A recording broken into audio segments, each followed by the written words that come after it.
Assalamualaikum warahmatullahi wabarakatuh. Innal hamdalillahi nahmaduhu wa nasta'inuhu wa natubu ilaihi wa nastaghfiruh. Wa na'udzu billahi min syururi anfusina wa min sayyiati a'malina. May yahdihillahu fala mudilla lahu wa may yudlil fala hadiya lahu.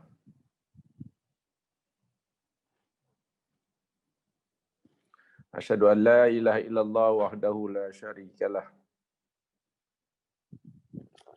wa asyhadu anna Muhammadan abduhu wa rasuluh. Allahumma salli ala Muhammad wa ala ali Muhammad kama sallaita ala Ibrahim wa ala ali Ibrahim wa barik ala Muhammad wa ala ali Muhammad kama barakta ala Ibrahim wa ala ali Ibrahim bil alamin innaka Hamidum Majid. Bismillahilladzi la yadurru masmi syai'un fil ardi wala fis sama wa huwas samiul alim. Bismillahilladzi la yadurru masmi syai'un fil ardi wala fis sama wa huwas samiul alim. Bismillahilladzi la yadurru masmi syai'un fil ardi wala fis sama wa huwas samiul alim. Qala Allah Ta'ala fil Qur'anil Azim ba'da a'udzu billahi minasy syaithanir rajim. Kaifa takfuruna billahi wa kuntum amwatan fa ahyakum thumma yumitukum thumma yuhyikum thumma ilaihi turja'un.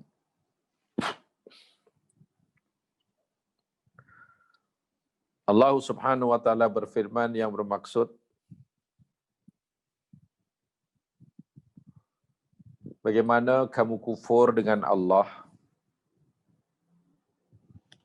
Kenapa kamu tidak syukur kepada Allah? Sedangkan dahulu kala kamu adalah orang-orang yang mati. Lalu dia Allah telah menghidupkan kamu. Kemudian dia akan mematikan kamu. Kemudian dia akan menghidupkan kamu semula. Kemudian kepadanya lah kamu akan dikembalikan.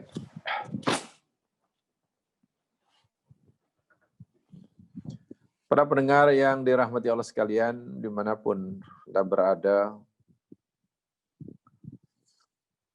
mudah-mudahan pagi hari ini semuanya dalam keadaan sehat walafiat,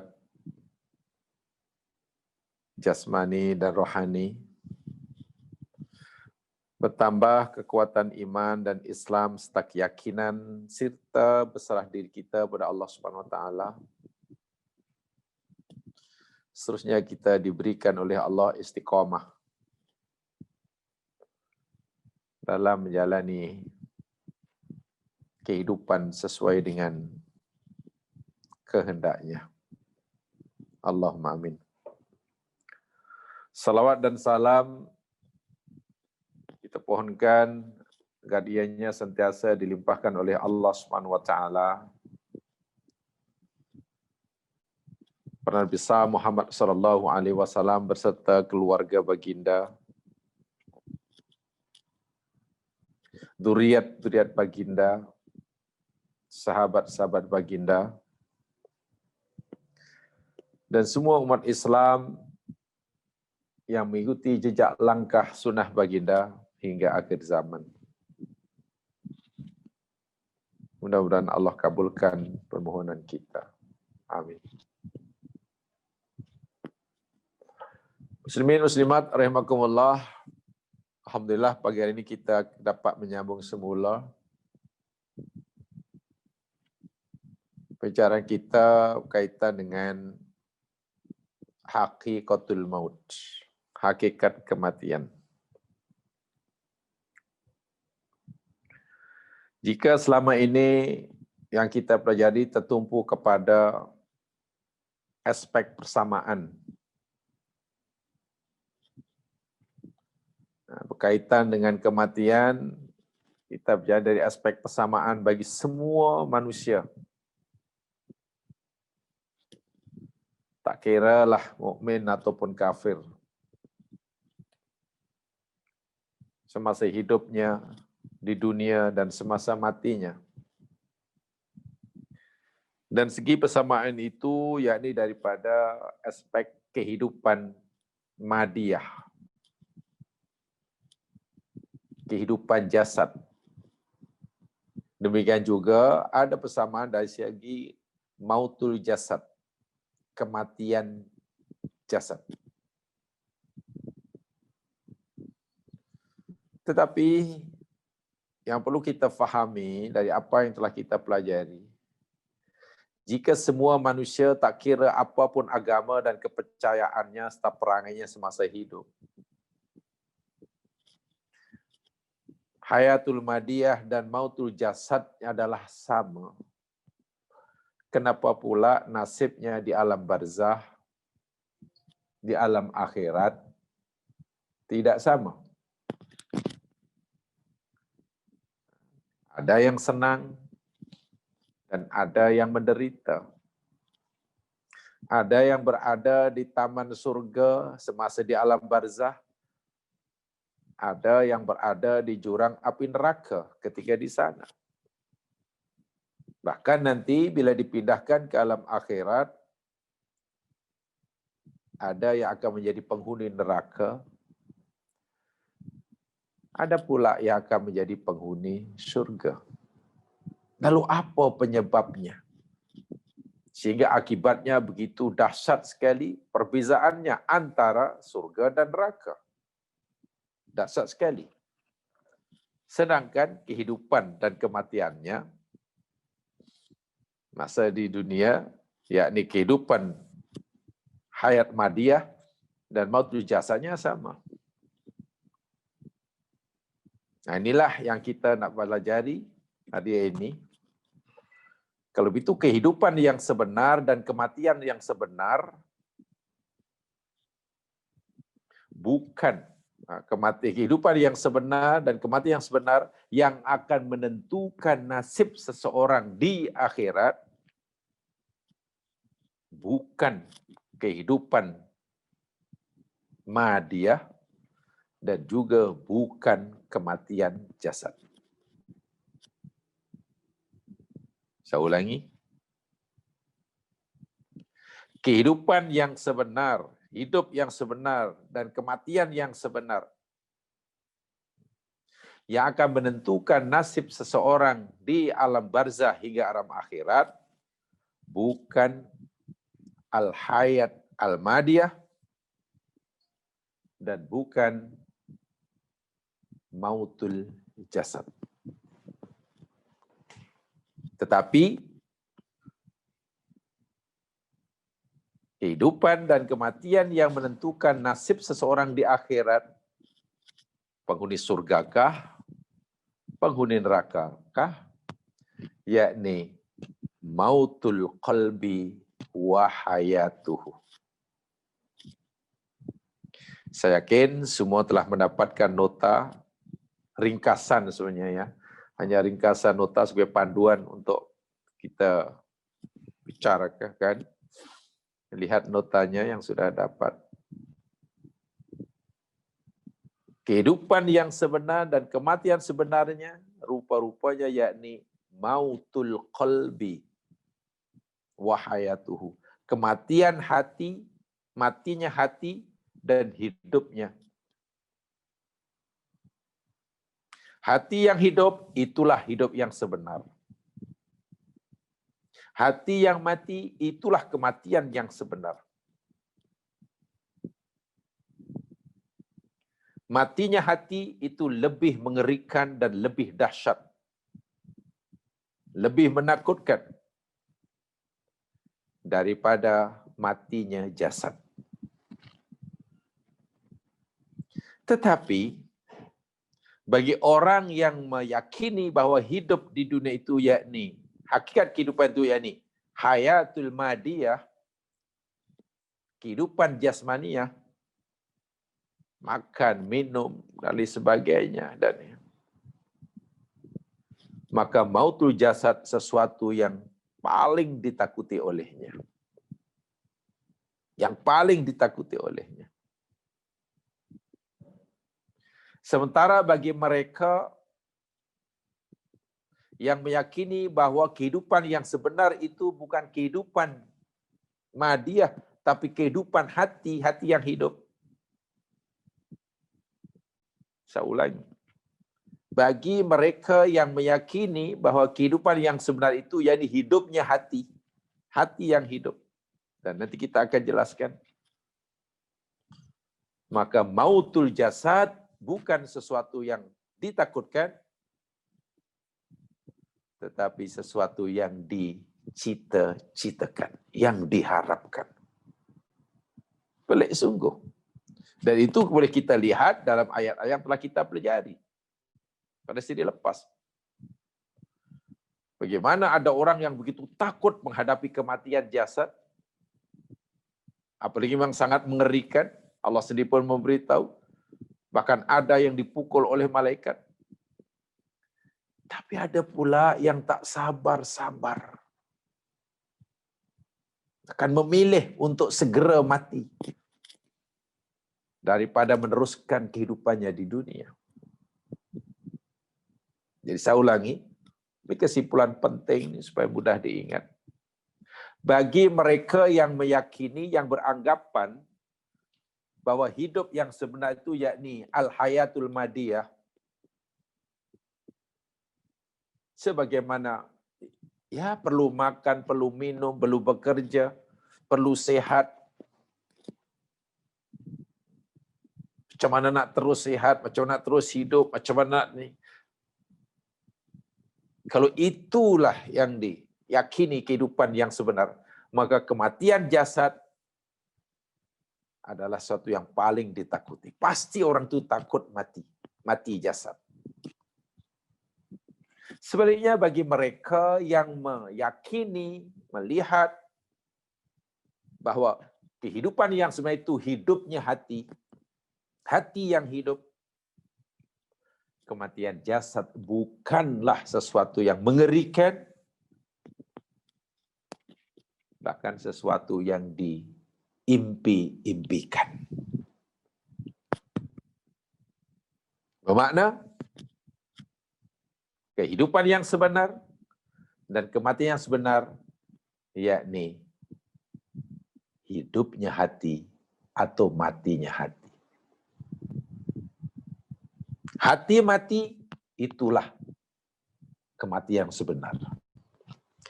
Hati hidup, itulah kehidupan yang sebenar-benarnya. Kenapa? Karena itulah yang menentukan nasib seseorang di alam barzah, lebih-lebih lagi di akhirat. Baik. Coba lihat notanya, saya ingin bacakan, ini merupakan ringkasan, dan saya tidak mentafsirkannya, hanya sebagai dalil sahaja. Faqad wasafallahu al-kuffara al-mujrimin bi'annahum summun, bukmun, umyun, fi aktsari min ayat. Sungguh Allah telah memberikan sifat kepada orang-orang kafir yang banyak dosa, bahwasanya mereka itu sumun, orang-orang yang peka. Bukmun, orang-orang yang bisu. Umyun, orang-orang yang buta. Bila Allah kata orang-orang kafir, orang yang banyak dosa itu orang yang peka, yang buta, yang bisu. Apakah ini maksudnya yakni peka physically? Apakah mereka buta karena matanya tak nampak apa-apa? Apakah mereka bisu maksudnya mulutnya tidak mengeluarkan suara? Kan tidak. Allah tidak sedang cerita, Allah tidak sedang memberitahu kita tentang fisika seseorang. Dan ini dalam banyak ayat dinyatakan begitu, fi aktsari min ayat. Dan orang-orang yang peka, bisu, buta, fahum kal mauta. Allahu Akbar. Mereka itu Allah samakan dengan orang-orang yang mati.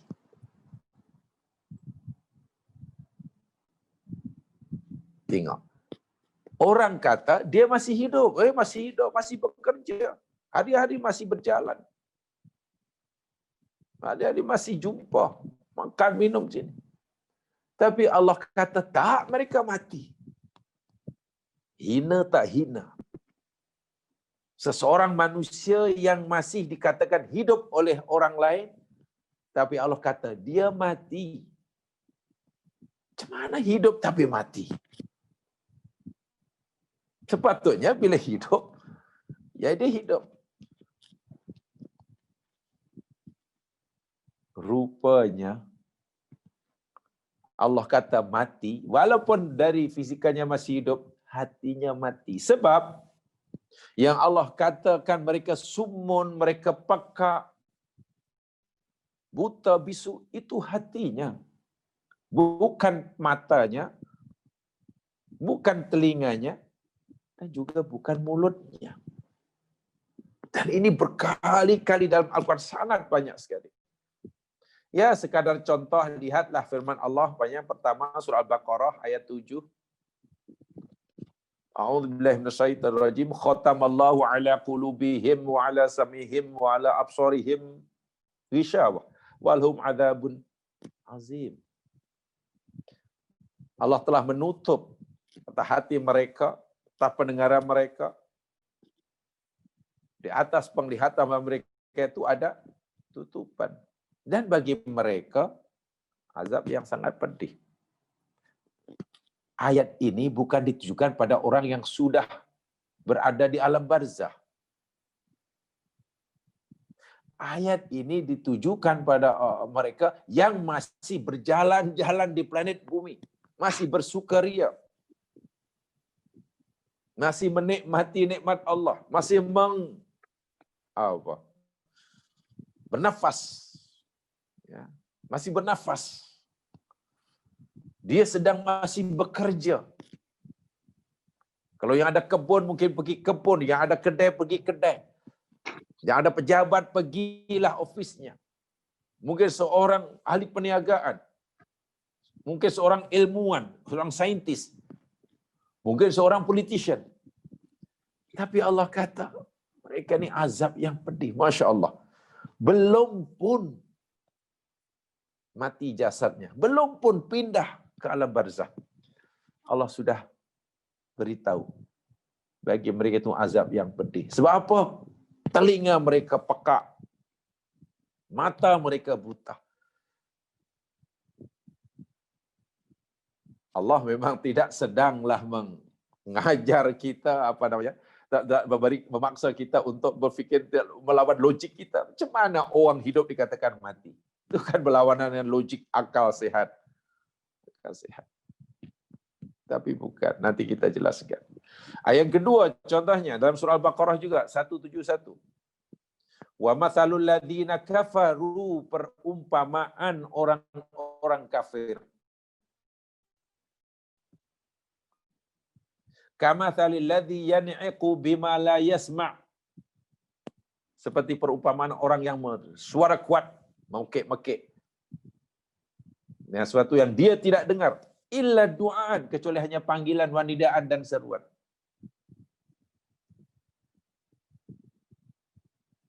Orang kafir ini, perumpamaan orang kafir macam orang yang dengan suara yang kuat. Dia bukan tidak dengar suara itu, dengar. Tapi hanya sekadar seruan. Mereka adakah mendengar? Mendengar. Karena telinganya sehat, pendengarnya sehat. Adakah mereka nampak? Nampak. matanya tidak rabun. Tapi Allah kata summun, orang-orang yang peka. Bukmun orang yang bisu, umyun orang yang buta. Fahum la yaqilun. Wa iyadzubillah tungdubillah. Dalam ayat lain, orang yang seperti ini walaupun pendengarannya sehat, matanya terang, lidahnya fasih, tapi karena hatinya mati, minta apa dalam ayat yang lain Allah kata kal an'am, macam binatang. Lembu dengar, ada suara lembu dengar, ayam dengar, kerbau dengar. Apakah mereka dapat memahami apa yang dia dengar? Tidak ada, tidak memberi kesan apa-apa. Itu karena hatinya. Okeylah untuk lembu, sumun, bukmun, umyun, apalah itu untuk lembu. Inilah mati yang sebenar. Itu mati yang sebenar. Sebelum ia mati jasadnya. Mati jasad itu semua orang akan mengalami. Itu bukan pilihan kita. Itu kehendak Allah.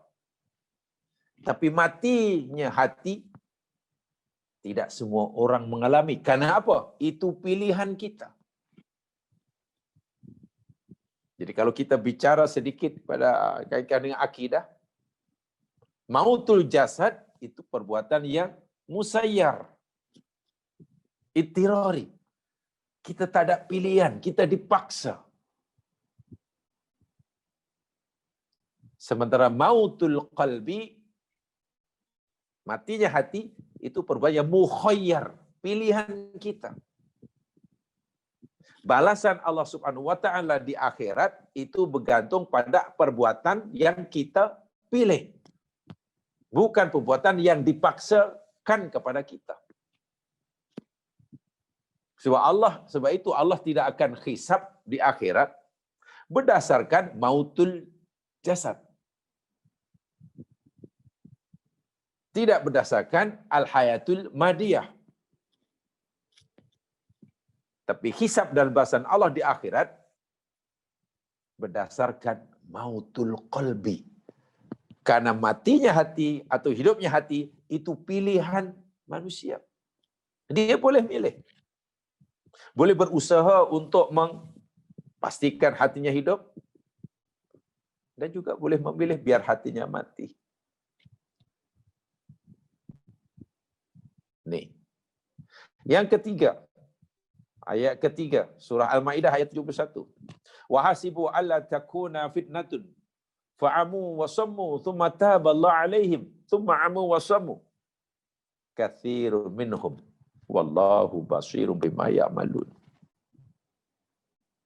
Mereka menyangka, mereka mengira, mereka yakin bahwasanya tidak akan berlaku fitnah. Sama ada fitnah maknanya ujian, fitnah maknanya musibah, fitnah maknanya kesesatan, fitnah maknanya azab. Fa'amu lalu mereka buta. Sammu dan mereka peka. Kemudian mereka sedar akan butanya hati mereka, akan pekanya hati mereka sedar. Sedar menyesal, kemudian bertaubat. Tsumma taballahu alaihim. Allah pun terimalah taubat mereka. Alhamdulillah. Malangnya tsumma amu tsumma sammu. Kemudian mereka peka balik. Mereka buta balik dan peka balik. Dan ramai daripada mereka yang kembali pekak semula, buta semula. Wallahu basirun bima. Lagi sekali, ayat ini ditujukan pada orang yang masih hidup jasadnya di dunia. Bukan ditujukan pada orang yang dah mati. Dan bila Allah kata pekak, buta, kemudian sembuh, kemudian pekak, ini bukan masalah mata, physically bukan. Itu hati. Itu hati. Ini ayat-ayat bicara tentang kehidupan yang sebenar dan kematian yang sebenar. Ya, yang keempat, walladzina kadzabu biayatina summun wa bukmun fidh dhulumat may yasha'illah yudlil wa may yasha' yaj'al ala siratim mustaqim. Dan orang-orang yang banyak mendustakan ayat-ayat kami, mereka itu yakni orang-orang yang peka. Allahu Akbar.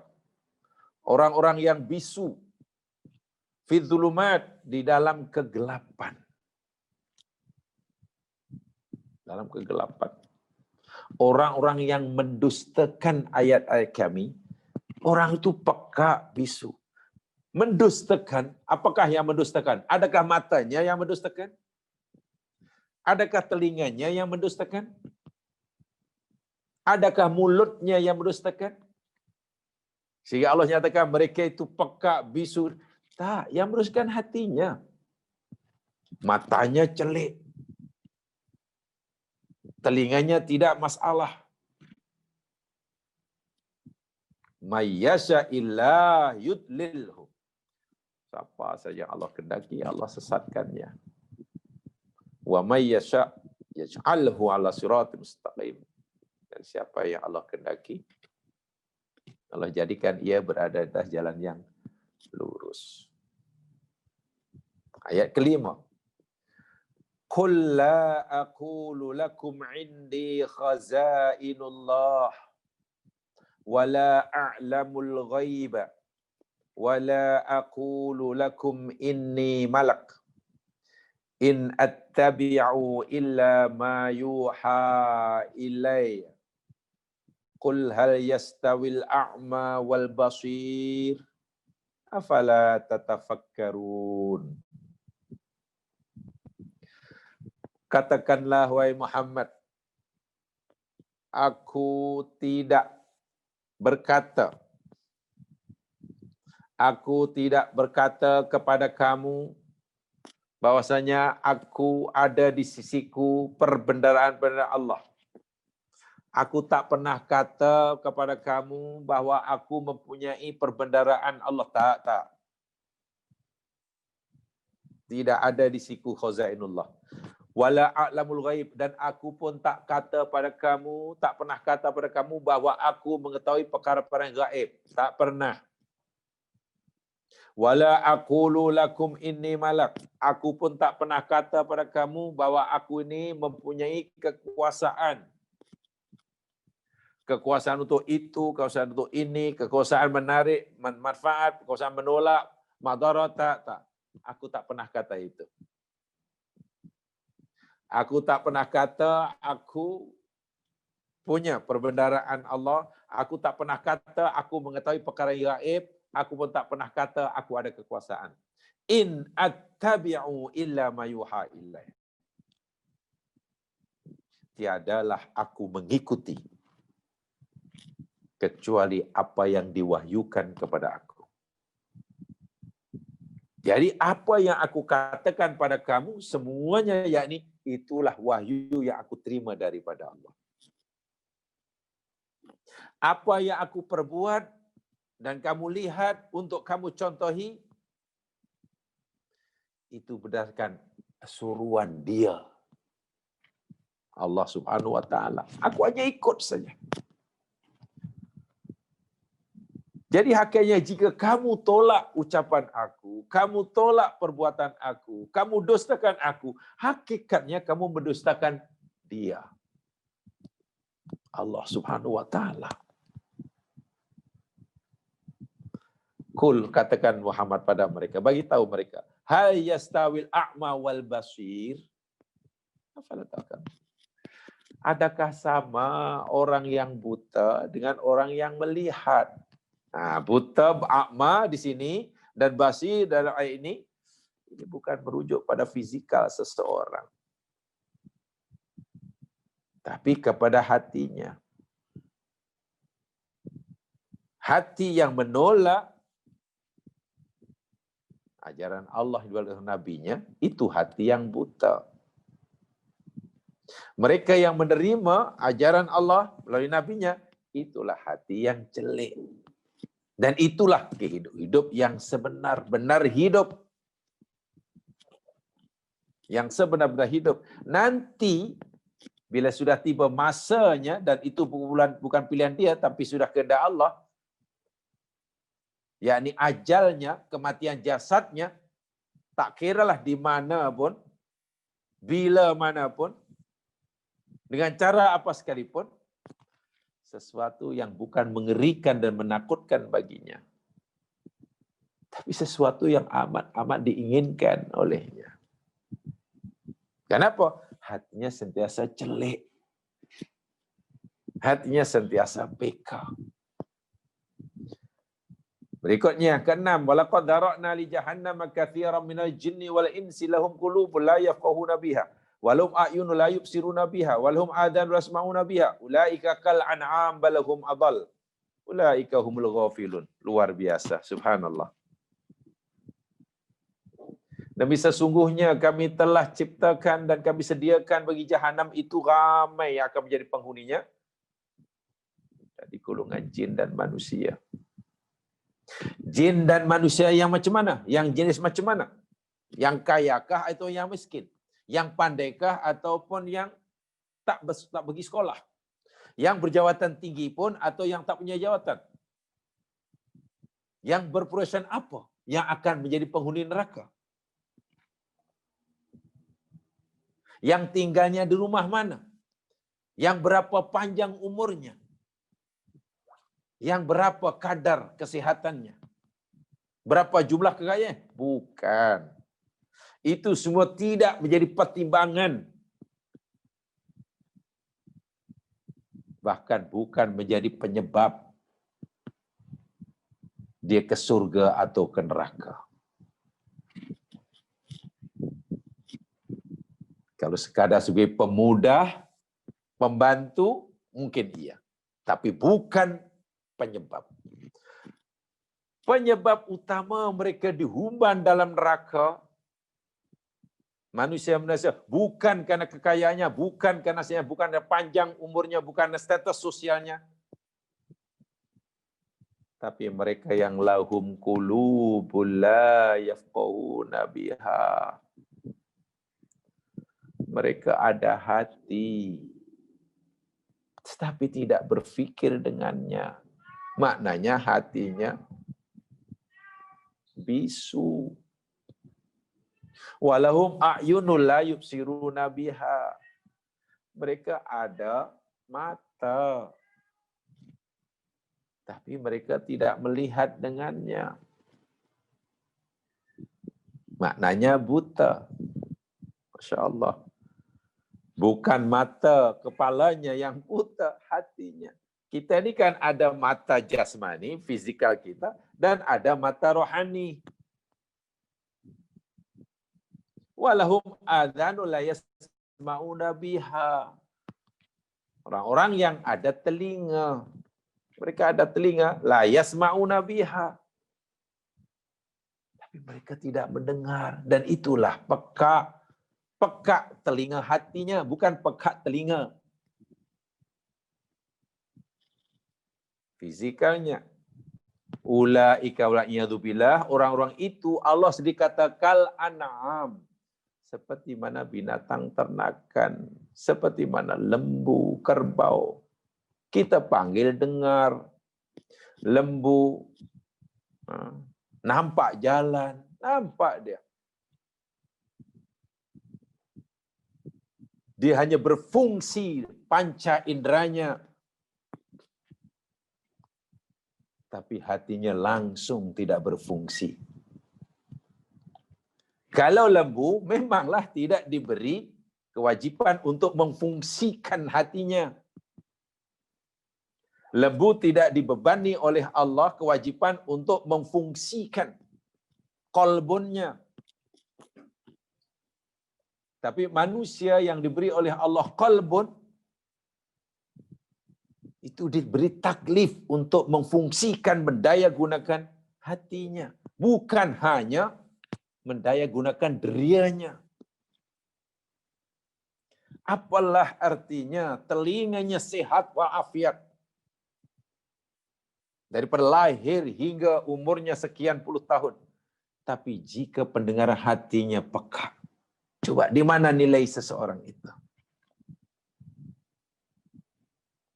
Apalah artinya otak yang ada di kepalanya menguasai pelbagai ilmu. Bahkan mungkin mendapat penghargaan daripada dunia agamanya. Karena mungkin seorang saintis yang hebat. Hebat sungguh. Melalui hasil researchnya menghasilkan penemuan-penemuan baru dalam bidang yang dikajinya. Hebat, namanya tersohor di mana-mana. Bahkan mungkin namanya diabadikan di museum-museum dunia. Tapi apa nilainya jika hatinya bisu? Sini yang cerdas tapi hati bisu. Allah masih samakan orang seperti hayawan. Karena kecerdasan otak di sini, terangnya pendengaran, terangnya mata melihat. Jika tidak disertai dengan terangnya hati, pendengaran hati, penglihatan hati, kal an'am balhum adall. Bahkan mereka itu lebih sesat daripada hayawan. Laika humul ghafilun. Orang itu orang yang lalai. Dan itu yang akan menjadi penghuni jahanam. Jadi coba kalau kita lihat, bukankah sia-sia hidup seseorang walaupun dia telah mencapai kemuncak karirnya, mendapat sanjungan dari masyarakatnya, tak kira profesi apa yang ditekuninya, tapi tiba-tiba di akhirat menjadi penghuni jahanam. Di mana silapnya? Bukankah dahulu banyak jasanya? Bukanlah tak ada cacat celah daripada segi fisiknya? Betul. Kekurangnya yakni sangat-sangat dahsyat. Sebab kalaulah boleh kita mudahkan pemahaman. Kalau orang itu membanggakanlah dengan kejayaan madiahnya, seakan Allah berkata pada mereka, wahai manusia, hambaku, apakah untuk tujuan, apakah untuk itu aku ciptakan kamu? Apakah itu tujuan aku menciptakan kamu? Hanya untuk menyehatkan tubuhan, hanya untuk pastikan mata terang, hidup senang, career dapat makin meningkat. Adakah untuk makan minum? Apa kamu fikir untuk itu? Kalaulah hidupmu hanya untuk itu, kamu tidak ubahnya macam hayawan.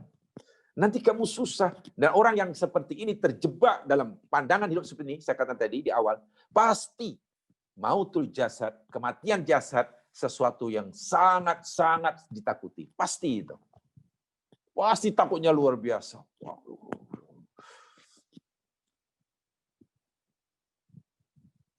Pasti semakin yakin bahwa kehidupan itu yakni kehidupan jasadiah, madiah, maka mautul jasad makin ditakuti. Tapi tidak bagi orang yang hatinya hidup, jiwanya mendengar. Kematian jasad bukan ditakuti tapi diimpi-impikan, diharap-harapkan. Nanti saya tunjukkan contohnya.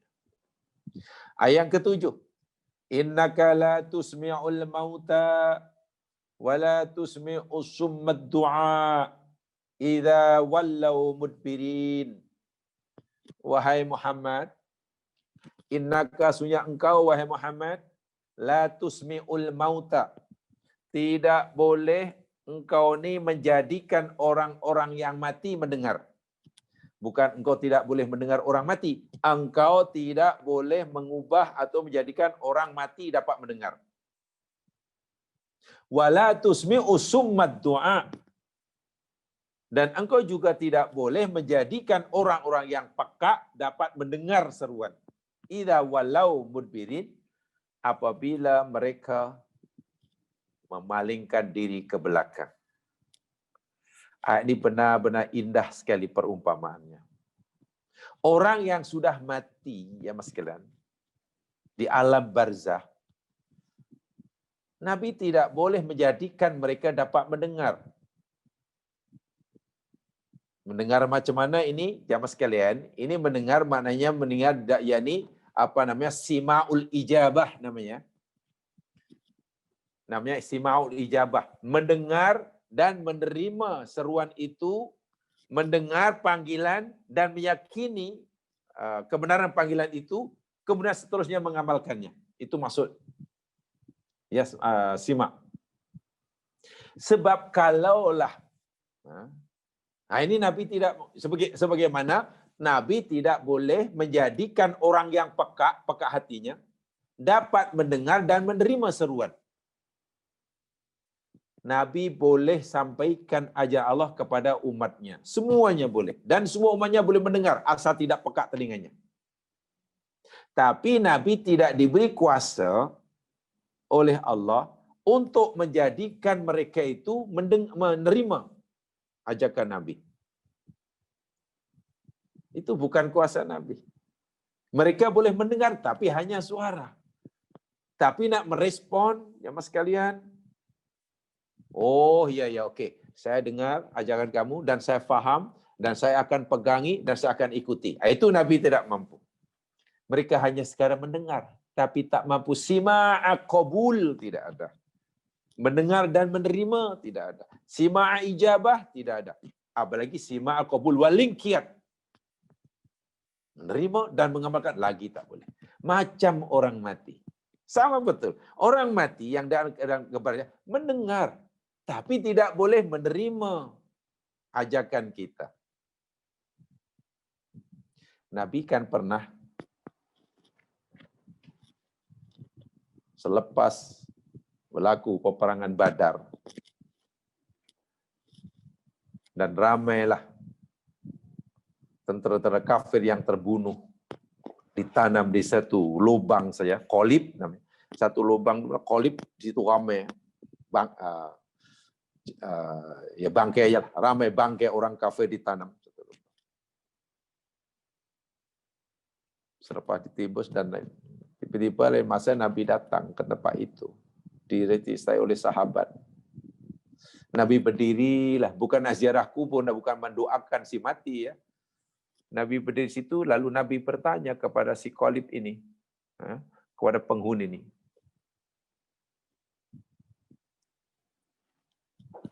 Apa tanya Nabi? Hal qad wajadtum ma wa'adakum rabbukum haqqa? Inna wajadna ma wa'adana rabbuna haqqa. Wahai penghuni lubang, ini mereka sudah mati dalam alam kubur itu, dipanggil oleh Nabi. Wahai kamu sekalian, adakah kamu telah mendapatkan apa yang Tuhan kamu janjikan? Itu benar? Dahulu masa kamu di dunia, Allah telah menjanjikan pada kamu bahwasanya di alam barzah itu begini, ada seksa, ada apa pahala, ada ini semuanya lah. Itu janji Allah kepada kamu. Adakah kamu sekarang telah mendapatkan itu? Demi sesungguhnya kami yang masih hidup telah mendapatkan apa yang Allah janjikan pada kami adalah benar adanya. Jadi Nabi berdialog dengan orang kafir yang dah. Jadi sahabat rasa pelik. Lalu sahabat bertanya pada Rasul, ya Rasulullah, adakah engkau nak bercakap-cakap dengan orang, dengan mereka? Waqad jayyafu. Ya Rasul, adakah engkau berkata-kata dengan orang yang sudah menjadi bangkai? Jifah itu bangkai. So jayafu mana sudah bangkai lah. Ya Rasul, engkau bercakap dengan orang yang sudah jadi bangkai. Apa gunanya? Ada mereka ini mendengar. Kalau tidak mendengar, Buat apa engkau berkata-kata dengan mereka? Kalau mendengar, bagaimana kan mereka sudah jadi bangkai? Apa jawab Nabi? Naam, ya. Mereka itu boleh mendengar suara aku. Bahkan ma'antum bi asma'a minhum. Pendengaran kamu tidak lebih tajam daripada pendengaran mereka. Pendengaran kamu, wahai sahabatku, tidak lebih tajam daripada pendengaran mereka. Dan mereka mendengar. Walakinnahum lam yujibu. Tapi mereka tidak boleh merespon. Mereka tak boleh, hanya dengar sajalah. Tak respon. Itu namanya peka. Mendengar tapi peka. Nah, orang-orang kafir di dunia Allah samakan dengan orang-orang mati ini. Bila Nabi panggil, dia dengar. Telinganya dengar sebab dia masih hidup. Masih ada nyawa. Tapi hatinya mati. Tidak mau menerima. Orang seperti ini mati walaupun hidup. Boleh dengar tapi tak boleh menerima. Macam orang yang dah mati, boleh dengar tapi tak boleh respon. Dan Nabi tidak punya kemampuan, tidak beri kemampuan oleh Allah untuk menjadikan orang-orang yang mati mendengar, sebagaimana Nabi tidak diberi kuasaan oleh Allah untuk menjadikan semua umatnya mendengar ajarannya, menerima ajarannya. Ma anta wa ma anta bihadil ummi an dalalatihim. Dan tidaklah engkau, wahai Muhammad, orang yang dapat memberi petunjuk kepada orang yang buta daripada kesesatan mereka. Ingat, ini buta hati. Kalau buta mata, subhanallah, sahabat Nabi ada yang buta matanya. Abdullah bin Umi Maktum itu kan buta. Tapi hatinya terang. Mata buta, hati terang. Subhanallah. Si kafir ini, atau yang dibaca oleh Al-Quran ini, matanya celik luar biasa, tapi hatinya buta. Nah, itu mati yang sebenar. Sementara si Abdullah bin Maktum, walaupun matanya buta, hidupnya susah, tapi hatinya celik dan mendengar. Itulah kehidupan yang sebenar. Yang patut diusahakan oleh setiap kita. In tusmi'u illa man yu'minu bi ayatina fahum muslimun. Tiadalah engkau dapat menjadikan mendengar terhadap seruan kamu kecuali mereka yang beriman dengan ayat-ayat kami, lalu mereka berserah diri. Ayat yang terakhir. Fa innaka la tusmi'ul mauta wala tusmi'us summad du'a idza wallau mudbirin. Bunyinya hampir sama dengan surah An-Naml ayat 80 dan 81 sebelumnya. Ini surah Ar-Rum ayat 52 dan 53. Sesungguhnya engkau, wahai Muhammad, tidak dapat menjadikan mendengar orang-orang yang dah mati, dan kau juga tidak boleh menjadikan mendengar orang yang peka akan mendengar seruan apabila mereka berpaling ke belakang. Ma anta bihadil ummi an dalalatihim. Dan tiadalah engkau dapat memberi petunjuk kepada orang-orang yang buta dari kesesatan mereka. In tusmi'u illa ma yu'minu bi ayatina fahum muslimun. Sama betul dengan sebelumnya. Ya sekalian, dan banyak lagi dan banyak lagi dan banyak ayat-ayat yang seperti ini. Yang kesimpulannya, orang-orang mereka siapa saja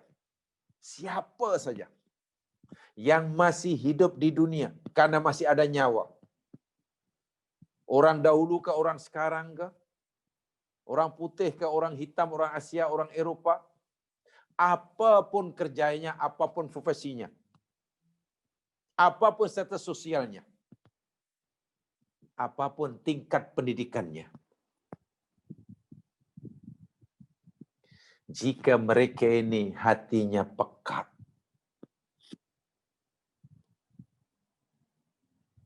walaupun otaknya cerdas.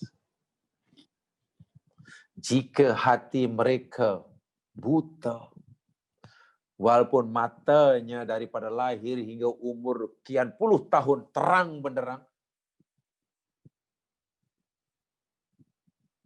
jika hatinya pula ya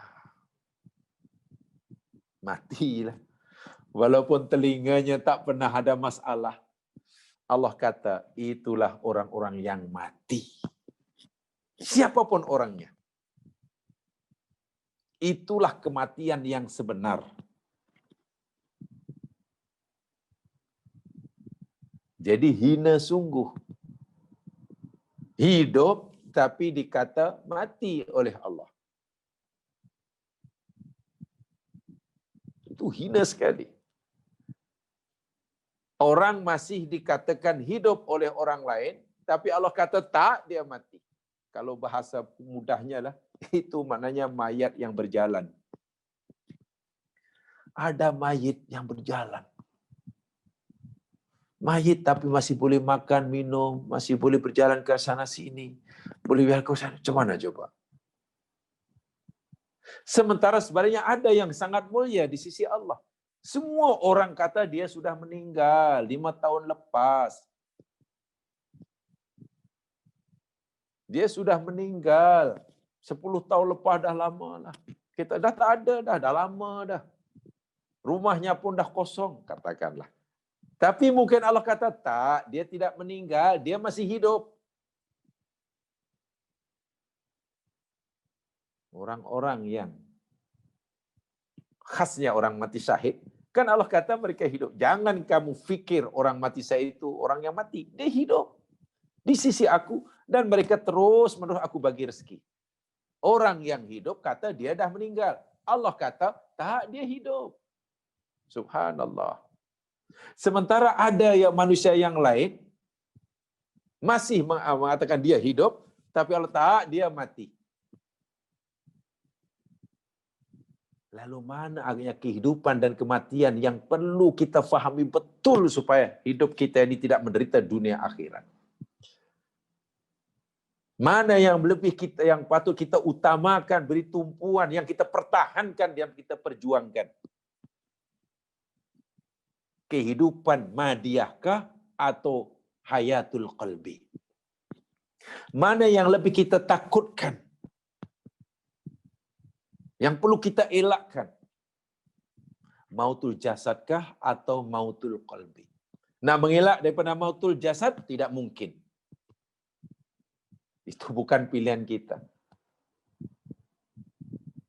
Tapi nak mengelak daripada mautul qalbi, itu memang Allah serahkan pada kita. Kita boleh mengusahakannya. Mana yang lebih kita takutkan, mautul jasad atau mautul qalbi? Nah, ini Mas, ini yang perlu kita renungkan bersama sementara kita masih ada ruh. Mana yang perlu kita utamakan, kita perjuangkan dan rela melakukan apa saja untuk mencapai kehidupan madiyahkah atau kehidupan hati. Tapi realitinya kan tidak semudah itu ya Mas Yan. Walaupun Allah dengan terang sudah jelas menyatakan, tapi kenyataannya tidak seperti itu. Ada orang yang sanggup bermati-matian berebut bagi mempertahankan kehidupan madiyahnya dengan mengorbankan kehidupan hatinya. Ramai orang yang begitu takut sekali. Bahkan cerita pun tak mau. Mendengar cerita tentang kematian pun tak mau. Ramai orang yang takut mendengar, menghadapi kematian jasad. Tapi sedarkah mereka? So ada kematian yang lebih dahsyat daripada kematian jasad, yakni kematian hati. Dan orang yang lebih takut akan kematian hati, matinya hati, itu rela melakukan apa saja jamaah sekalian, walaupun ia menghadapi kematian jasadnya. Dan itu banyak kisah-kisah itu dalam Al-Quran. Dahulu kita dalam pelajaran lepas saya telah sampaikan. Kenapa ahli sihir Fir'aun, bekas ahli sihir Fir'aun, memilih mati dengan cara yang menyakitkan, dicincang-cincang istilahnya, dikerat-kerat. Itu kematian jasad yang luar biasa menyakitkan, itu mengerikan sekali. Walhal mereka diberi peluang oleh Fir'aun untuk hidup, untuk milih. Nak hidup, jumpa keluarga, tapi hidup madiah lah. Atau nak mati, mati jasad, yang sangat mengerikan. Mereka rupanya memilih, tak apa, kau keratlah. Faqdima antaqot. Putuskan, lakukan sajalah Fir'aun apa yang kamu nak lakukan. Jika kamu nak bunuh aku, bunuhlah. Bila kamu nak kerat-kerat tangan kakiku, keratlah. Bahasa mudah, kalau engkau hendak menemukan aku dengan ajalku, mautul jasad, sila. Kenapa rela menghadapi? Bukan menghadapi kematian jasad tidak takut. Kerana dia lebih takut akan kematian hatinya. Hatinya sekarang sudah hidup. Hidup karena ia telah menerima kalimah tauhid. Bekas ahli sihir itu sudah hidup hatinya karena sudah menerima kalimah tauhid yang diajarkan oleh Musa. Dahulu hatinya mati, sekarang hidup, berbunga-bunga, bercahaya. Kalaulah aku memilih hidup di dunia, ikut kata Fir'aun, balik ke kampung halaman, bersenang-lenang dengan keluarga, dapat hadiah yang tidak sedikit dari Fir'aun, bahkan dilantik menjadi kerabat Fir'aun. Nampaknya memang aku hidup, tapi hatiku mati dan aku takut hatiku yang telah hidup mati semula. Tak apalah. Untuk mempertahankan hidupnya hati, supaya hati terus hidup bercahaya, dia rela menghadapi kematian jasadnya tanpa ada rasa takut sedikit pun. Itulah orang yang bahagia. Itulah orang yang di akhirat masuk surga. Walaupun cara kematiannya sangat mengerikan. Itu juga yang dipilih oleh Asyah binti Muzahim, istri pada Fir'aun. Kan itu yang dipilih. Apa kurangnya sudah bergelar permaisuri? Itu gelaran yang Masya Allah itu dicita-citakan, bahkan hanya mimpi. Bagi ramai orang hanya mimpi menjadi permaisuri Fir'aun saat itu. Hanya mimpilah menjadi permaisuri. Bagi semua orang. Duduk di istana, apa yang kurangnya? Dari segi nak memastikan hidup jasadnya istimewa bahagia, tidak ada kekurangan apa-apa. Tapi Asyah merasa ada sesuatu yang tidak kena dalam hidupku ini. Hatiku nampaknya gelisah mati. Selepas mendengar ajakan Musa, dakwah Musa, lalu dia terima ajaran Nabi Musa. Meyakini hanya Allah sahajalah zat yang berhak disembah. Selain Allah adalah makhluk. Tidak layak untuk disembah. Termasuk suaminya yang berdakwa dirinya Tuhan. Teguh dia pegang syahadah ini ya sekalian. Dan dia yakin dengan berpegang teguh dengan syahadah itu. Karena dengan itu hatinya tiba-tiba bersinar. Hati yang asalnya peka jadi mendengar, hati-hatinya buta menjadi melihat, yang hanya bisu boleh bercakap-cakap, keluar cahaya. Dan dia tidak rela kehilangan cahaya itu. Dia tidak rela hatinya mati semula karena sudah hidup.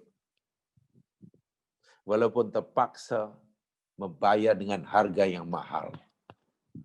Harga yang perlu dibayar oleh Asyah, okelah kalau dalam bahasa sekarang, dilucut gelarannya sebagai permaisuri. Diusir daripada istana. Dasarnya disiksa. Ia menemui ajalnya. Mautul jasad menjemputnya. Tapi bagi Asia tak ada masalah. Itu kan hanya kehidupan yang semua orang boleh menikmatinya. Itu kan hanya kematian jasad, semua orang pasti akan merasainya. Karena itu memang sudah dipilih oleh Allah. Dia rela kehilangan segala-galanya.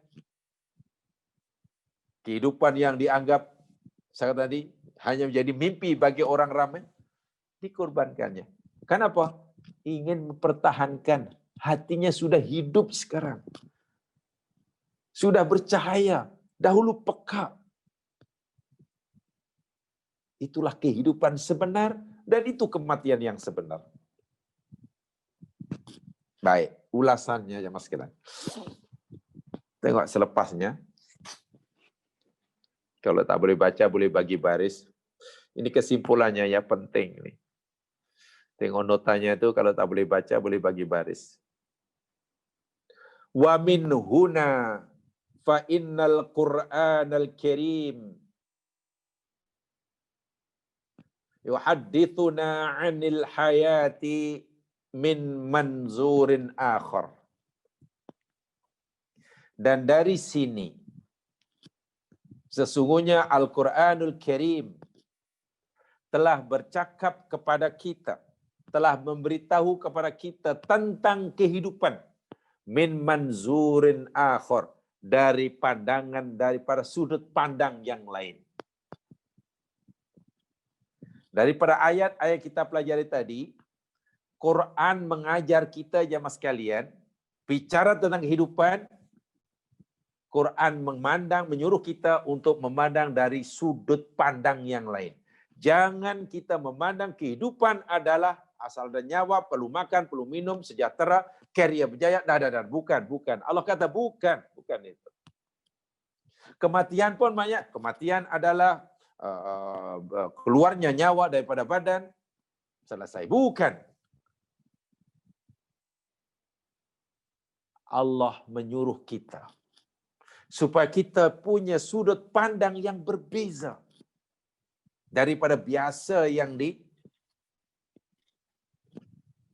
difahami oleh manusia. Apa dianya? Mata tahaqqaqa fa inna sahibahu yusafu bil hayat. Bila mana sudut pandang Al-Quran tentang kehidupan itu telah diamal, telah dipegang oleh seseorang. Bila mana sudut pandang tentang kematian itu telah dipegang dan telah dipercayai oleh seseorang, fa inna sahibahu yusafu bil hayat, sesungguhnya orang itu akan dinamakan oleh Allah, diberi sifat oleh Allah, dipanggil oleh Allah dengan kehidupan. Allah panggil dia hidup.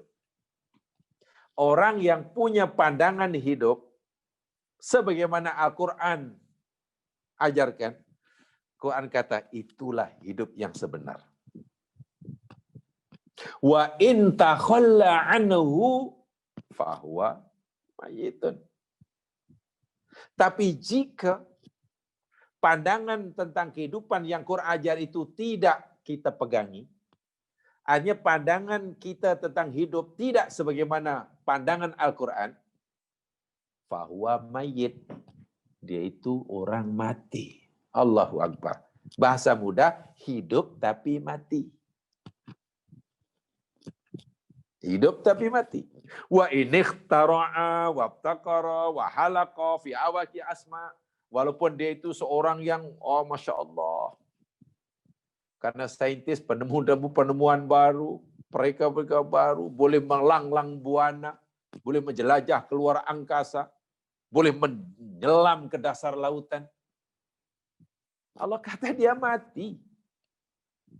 Jika orang tadi melihat kehidupan tidak sebagaimana Al-Quran menyuruh melihatnya.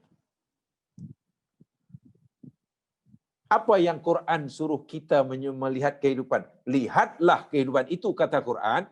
Kehidupan yang sebenarnya itu, yakni kehidupan hati. Hati yang hidup. Bukan jasad yang hidup.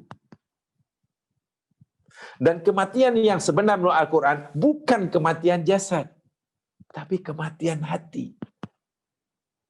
Bila tidak, Quran kata, bila tidak seperti itulah pandangan hidup kamu, atau kamu melihat kehidupan dunia ini, kamu mati, kata Quran. Allah kata, kamu mati. Mayit, mayit. Itu yang kalau dalam bahasa mudahnya, mayit berjalan itulah. Mayit tapi masih boleh makan-makan, mayit masih boleh gelak-gelak. Ironik tak agaknya. Tak ironik macam mana? Katakanlah ada orang seperti ini. Katalah ada orang yang Allah katakan dia itu mayit. Walaupun mungkin masih berjalan-jalan, boleh makan-makan, boleh kayak mana. Kemudian mengantar jenazah. Katalah, mengantar jenazah kawannya lah ke tanah perkuburan. Karena kawannya sudah menemui ajalnya. Tanam dia, karena kawan pergilah ke kubur, tanam. Yang mengantar tadi, ya mungkin sampai gelap lah. Namanya masih hidup, gelap, mungkin sempat handphone, ada cepat ni, cakap dengan kawan, gini-gini, masih mungkin sedang tengok file, maklum lah, kita lagi nak meeting, kan. Macam-macam lah. Tapi ingat ya, katakanlah, ini sekadar contoh, orang itu melihat kehidupan itu seperti itu. Hatinya mati. Banyak perintah Allah yang ditinggal. Banyak larangan Allah yang dia langgar. Pandangan hidupnya betul-betul tak sama dengan kata Quran. Dia gelak-gelak. Sedang mengantar jenazah kawannya di tanah. Kawannya, macam mana? Tak, saya mengantar kawan saya. Kawan dia mati dah. Tak tahulah hendak pula mati pula. Wah, dia lebih muda muda daripada saya. Saya jauh lebih tua, Saya dah masuk universiti, kawan tu baru SPM katanya. Dia muda tapi dah mati. Tak tahulah nasib dia lah, umurnya pendek. Habislah segala-galanya. Wah, dia punya cita-cita tinggi sekarang habis. Yang hidup begitu bahagia kerana masih hidup, masih nyawa. Yang mati dianggap, Allah sedih ya, dia sudah meninggal. Akhirnya banyak perkara benda-benda yang dia citakan tidak berjaya. Sedangkan boleh jadi yang meninggal tadi, katalah, yang meninggal tadi, meninggal husnul khotimah. Semasa hidup, dia tidak melihat kehidupan sebagaimana kebanyakan orang melihatnya. Aku nak pastikan dalam hidup, jiwa mesti hidup. Apa yang Allah suruh, aku buat. Apa yang Allah tegah, aku tinggal. Apa yang Allah kata merah, aku terima merah. Apa yang Allah kata biru, aku yakini biru. Katalah dia begitu. Dan matinya dalam keadaan jiwanya bercahaya. Kan hidup itu. Husnul khotimah. Kawan yang dikatakan kasihan, ya dia sudah mati ya, mana habislah. Nampaknya tak kesampaianlah cita-citanya. Sedikit pun dia tidak kecewa. Sebaliknya dia bahagia karena jumpa pada kekasihnya. Allah Subhanahu wa taala. Sementara yang masih hidup, yang rasa kasihan pada kawannya yang dah meninggal, yang masih merasa bertuah kerana dia masih hidup senang-senang, dia sebenarnya Allah kata dia mati. Pandangan seperti ini dia masih, kalaulah benda itu wujud, alangkah menakutkannya kita. Sangat ironik sekali. Orang mati kata pada orang hidup dia mati. Dia mati, tapi kata pada orang hidup, dia dah mati. Wah, si mati itu, kalaulah dia boleh jawab, dia akan kata, awak yang mati, saya yang hidup. Bukankah ini maknanya betul-betul mencabar, ya, akan mengubah mindset kita tentang kehidupan dan kematian. Ya. Innal hayatal haqiqata kama yusawwiruhul Qur'anul Karim. Sesungguhnya hakikat kehidupan sebagaimana yang digambarkan oleh Al-Qur'anul Karim, hiya adalah makanat fi ta'atillah, hidup dalam ketaatan kepada Allah. Tidak menjual belikan ketaatannya pada Allah, agama Allah, untuk memastikan al-hayat al-madiyah tercapai. Tidak menjual belikan ketaatannya, ubudiyahnya pada Allah, minta maaf hanya kerana sesuap nasi. Hanya sekadar jawatan yang sekejap. Dia tidak rela hatinya sudah bercahaya, dipadamkannya, walaupun dengan balasan dunia dan isinya sekalipun. Itu hidup yang sebenar. Waltazama ashabuha syari'atallah. Dan orang ini, yang hidup sebenar ini, punya iltizam yang kuat. Iltazama, committed. Ada iltizam, ada komitmen yang kuat. Berpegang pada syariat Allah. Dimanapun berada, bila-bila manapun, dalam keadaan apapun. Itulah hidup. Dalam keadaan apapun, susah, senang, menderita, bahagia, miskin, kaya. Semasa orang jadi orang kampung, orang jadi orang bandar, jadi rakyat biasa, jadi pemimpin besar. Sama. Tetap punya iltizam yang kuat terhadap syariat Allah. Anugerah-anugerah luaran yang Allah berikan kepadanya tidak memadamkan, tidak membutakan hatinya. Wa tamassaka afroduha bihadyi Rasulillah sallallahu alaihi wasallam. Dan tiap-tiap individu orang seperti ini akan berpegang teguh dengan bimbingan dan petunjuk Rasul sallallahu alaihi wasallam. Ya, akan berpegang teguh pada Rasulullah. Lihat ayatnya. Ayat ke-9. A'udzu billahi minasyaitonir rajim. Awaman kana maitan fa ahyaynah. Dan adakah siapa sahaja yang mati, mati. Fa ahyainahu, lalu kami telah menghidupkannya. Wa ja'alna lahu nura, dan kami telah menjadikan baginya cahaya. Yamshi bihi finnas, yang dengan cahaya itu dia berjalan dengannya di tengah-tengah manusia. Kalau sebelumnya ia berada di tengah-tengah masyarakatnya gelap gulita macam masyarakat sekelilingnya, sekarang ia menjalani kehidupan di tengah masyarakatnya penuh dengan cahaya. Kalau sebelumnya ia berjalan ikut rentak masyarakat sekelilingnya, kanan, kiri, utara, selatan, ke belakang, tak kisah, tak rasa bersalah, semua betul belaka. Karena sekarang dalam hatinya sudah ada nur, hidupnya semakin terarah. Sehingga pergerakan hidupnya seringkali berbeza dengan masyarakat sekelilingnya sebelumnya. Dan mungkin akan menimbulkan pertanyaan bagi masyarakatnya. Awak ni lain sekarang.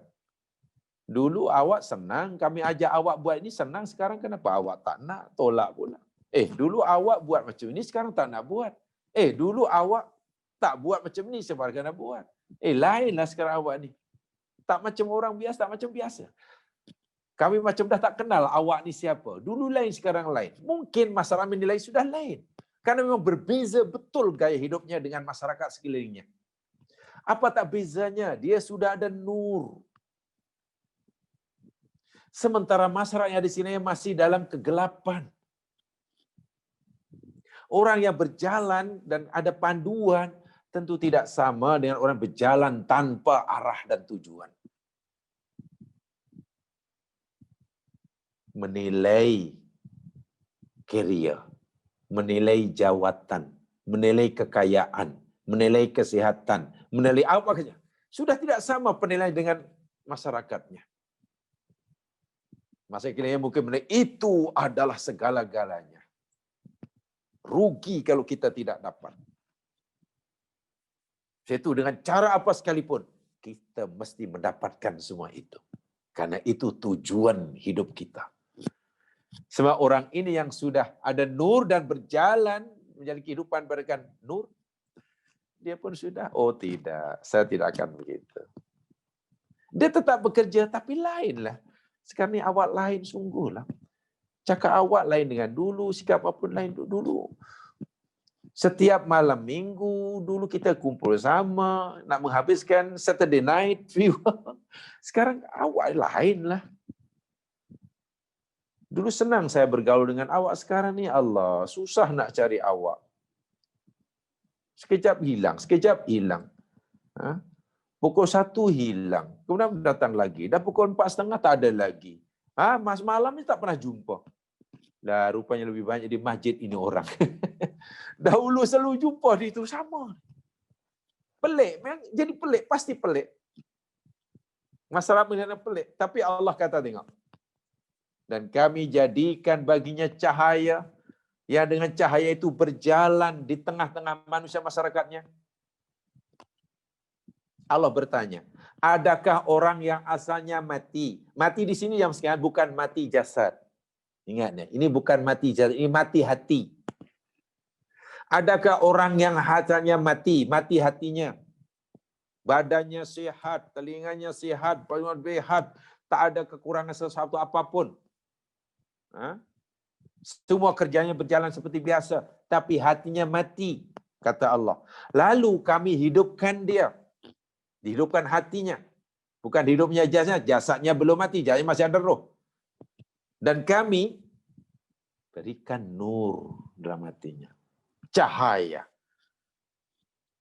Begitu mengucap La ilaha illallah Muhammadur Rasulullah. Begitu mengucap itu, tiba-tiba berubah hidupnya. Karena dia tahu hidupnya hanya untuk dia yang sudah diikrarkan. La ilaha illallah. Yang memandu hidupnya, gurunya hanya satu. Muhammadur Rasulullah. Apa kata baginda? Aku terima. Walaupun menyalahi pendapat orang ramai. Apa tunjuk ajar baginda? Aku akan amalkan. Walaupun masyarakat sekeliling akan mengutuknya. Makin kuat. Adakah orang yang asal mati kemudian kami hidupkan dan berjalan dengan masyarakat yang masih mati dengan cahaya? Allah kata, kaman mathaluhu fid dhulumat. Seperti mana orang yang masih berada dalam kegelapan. Laisa bi kharijin minha. Yang mereka tidak dapat keluar daripadanya. Kadzalika zuyyina likafirina ma kanu ya'malun. Begitulah Allah menghiasi amalan orang-orang kafir itu. Amalan yang baik nampak baik. Ayat ini bukan cerita tentang kehidupan sebagaimana yang difahami oleh ramai orang. Ini bukan cerita tentang kematian sebagaimana yang difahami oleh ramai orang, termasuk kita selama ini. Tapi ini cerita tentang hakikat kehidupan dan hakikat kematian. Itu yang saya katakan di atas tadi. Dan keterangan di atas tadi. Sesiapa yang telah memandang kehidupan, hakikat kehidupan, dan memandang hakikat kematian sebagaimana Allah suruh kita memandang. Sebab Allah dalam Al-Quran punya mandur akhar. Sudut pandangnya agak berbeza. Jadi kita terpaksalah, bukan terpaksa, kita kena bersedialah mengubah mindset kita jika kita belum punya pandangan seperti Al-Quran. Soalnya lagi, Al-Quran memang tidak ingin mengajak kita untuk berfikir tidak logik. Untuk melawan logik akal kita. Kan memang berlawanan dengan logik akal kita. Macam mana hidup tapi dia kata mati? Ini mana? Tak ada tanda-tanda mati. Di mana orang dah mati kata hidup? Itu kan akal sehat biasa kan susah nak faham. Oh, rupanya Allah cerita tentang mana yang hakiki dalam kehidupan. Dan mana yang hakiki nanti bila orang mati. Orang mati. Ya sekalian, orang yang hanya hidup sekadar hidup, tempoh hari saya katakan, kalau manusia hidup hanya sekadar hidup, binatang pun juga hidup. Jika hidup hanya untuk makan, monyet di hutan pun juga makan. Jika hidup hanya untuk berkeluarga, beruk pun juga ingin berkeluarga. Jika hidup hanya ingin merebut kuasa, rimau di hutan tuh hari-hari gaduh ya Mas, berebut kawasan. Tengok umpamanya apa namanya National Geographic. Rimau ke, gajah ke, bahkan binatang yang paling kecil ke, ular ke, semua yakni buat kawasan masing-masing. Mana ada penceroboh aja mempertaruhkan nyawanya. Berebut kekuasaan, berebut kawasan, berebut. Ini ai punya, ini ai punya. Kalau hidup hanya sekadar itu, Dr. Hamka kata, rimau pun macam itu. Lalu apakah itu kehidupan? Bukan. Tapi kalau kehidupan hanya untuk itu dan nampak hebat, memang hebat kan? Oh, rimau nampak gagah, gagah, raja hutan. Orang-orang yang tidak menerima hidayah yang telah hidayah Allah, hebat, yang jadi pujaan seluruh dunia. Terkenal kekayaannya, kan? Kaya raya, namanya disanjung di mana-mana. Income bulanannya jangan tanya. Kekayaan, jumlah kekayaannya, oh jangan tanya. Apa saja baju yang dipakai akan jadi ikutan. Iya. Sama begitu sekali. Hebat semua kalau kemana pasti akan disanjungnya. Tapi apakah itu? Ya Mas sekalian, saya ingin buat satu analogi lah. Ya, saya suka buat analogi yang mudah sebenarnya untuk memudahkan pemahaman. Kalaulah hidup ini, hakikat hidup itu yakni hidup madiah. Yang penting senang, kaya, ternama, bla bla bla bla. Tapi hatinya tak dapat hidayah. Hatinya mati. Tak berhubung dengan Allah. Hidup sesuka hatilah. Dia percaya Allah, tapi mungkin hidup sesuka hati.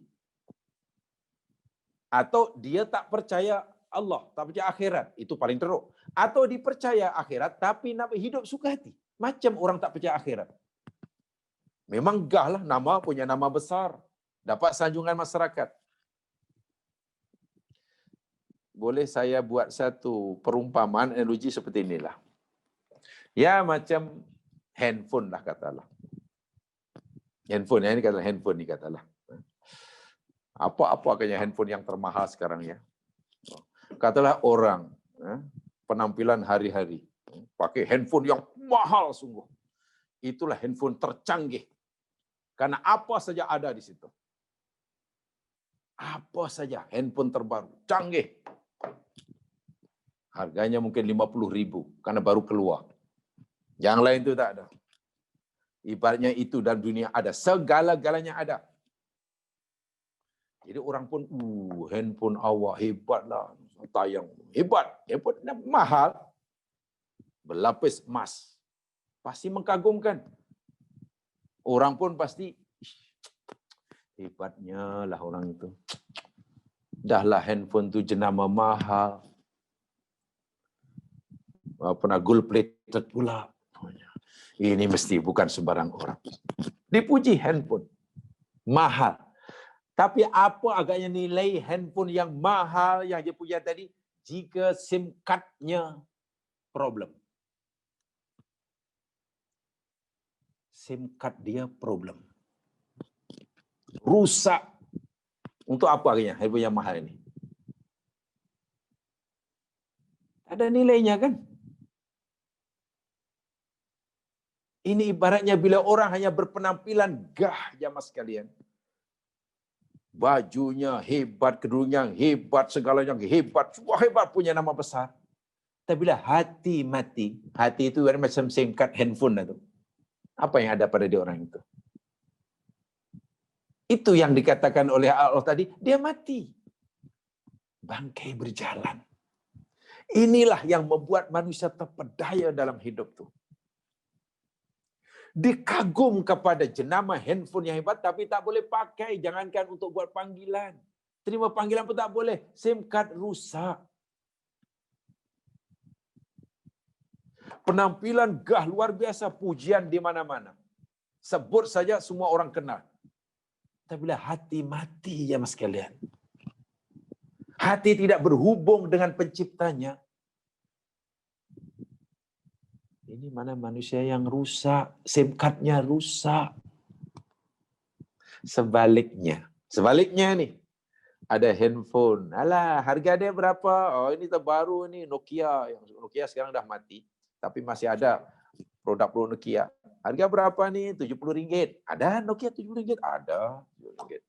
Kecil aja. Buruk lah memang. Tapi untuk basic lah, terima panggilan boleh. Atau boleh terima hanya untuk itulah. Terima dan buat panggilan dan SMS. Tak lebih dari itu. Tapi SIM card dia luar biasa.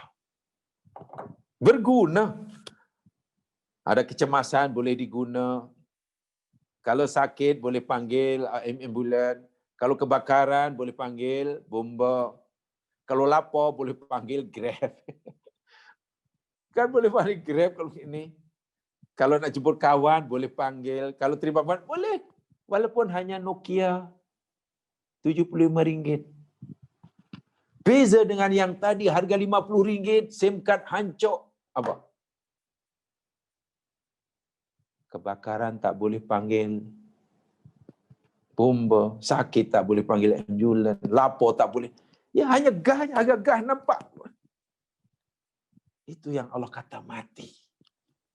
Dan ini yang Allah nyatakan tadi. Apa kamu fikir sama? Orang yang hatinya mati, kemudian dia hidayah, lalu hidup cahaya.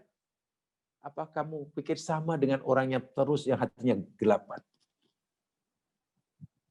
Ya, ayat ini ada yang mengaitkannya jemaah sekalian dengan kisah Umar adalah.